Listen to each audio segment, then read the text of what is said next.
اعوذ باللہ من الشیطان الرجیم بسم اللہ الرحمن الرحیم وَإِذَا مَرِضْتُ فَهُوَ يَشْفِينِ. بسم اللہ الرحمن الرحیم. السلام علیکم ورحمۃ اللہ وبرکاتہ. ناظرین، امید ہے آپ اللہ کے فضل و کرم سے خیر و عافیت سے ہوں گے. اللہ تعالیٰ آپ کو صحت تندرستی سے نوازے. ویڈیو شروع کرنے سے پہلے چھوٹی سی ایک درخواست ہے، آپ میرے چینل کو لائک کریں، سبسکرائب کریں، بیل نوٹیفیکیشن کو ضرور دبا دیں تاکہ آنے والی نئی سے نئی ویڈیو آپ تک آسانی سے پہنچ سکیں اور آپ اس سے مستفید ہو سکیں. شکریہ. آج جس موضوع پہ ہم بات کریں گے وہ بایوپلاسٹین نمبر 22 ہے. ڈاکٹر ولما شعبے نے بایوپلاسٹین نمبر 22 گولیوں کی صورت میں بنائی ہے. اس کا کام خنزیر کھٹ مالا کے لیے ہے.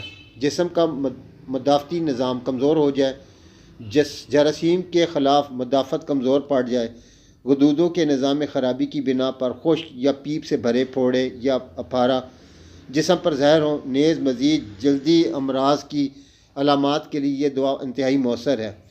اگر حالت زیادہ خراب ہے تو 5 گولیاں ہر 3 گھنٹے بعد ڈھکن میں ڈال کے چوس لیں. آرام آ جانے کی صورت میں 5 گولیاں دن میں 3 دفعہ کھانے کے بعد ڈھکن میں ڈال کے چوس لیں. اس کے ساتھ پکوڑے، مرچ، مسالے دار گرم چیز کا اشیاء کا استعمال نہیں کریں. انشاءاللہ جلد ہی آرام آ جائے گا. امید کرتا ہوں آپ کو میری ویڈیو اچھی لگی ہوگی. آپ سے گزارش ہے آپ ویڈیو کو لائک کرنے کے ساتھ ساتھ اس میں کمنٹ ضرور کریں تاکہ میرا حوصلہ افزائی میں اضافہ ہوتا رہے اور میں اپنی ویڈیو کو اور اچھے طریقے سے آپ تک پہنچا سکوں. بہت شکریہ. اللہ حافظ. السلام علیکم ورحمۃ اللہ.